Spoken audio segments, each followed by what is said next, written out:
नमस्कार, मी श्रामपूर या ठिकाणी आलेले आहे. माझं नाव हर्षदा भालेराव. माझ्या मैत्रीण साध्वीताई यांच्या सासूबाईंना आपण अमृत ज्यूस दिलेलं होतं, तर त्यांना काय रिझल्ट आलाय ते आपण ऐकूया. तर मावशी, तुमचं नाव सांगा. शकुंतला. शकुंतला. तर मावशी, आपण तुम्हाला हे कोणत्या आजारासाठी दिलेलं होतं? ते खपल्या गळायचं होत्या अंगातले. जखमा झालेल्या होत्या. केसातूनच सारं गबर सांडायचं माझ्या. सांडायचं.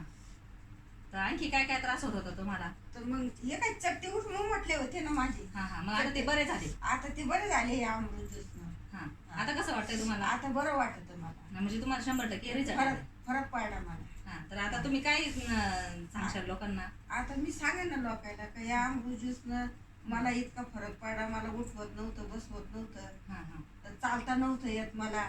मग हे औषध घेतलं, असं सांगितलं मला. मग हे औषध घेतलं, मग मला फरक पडला.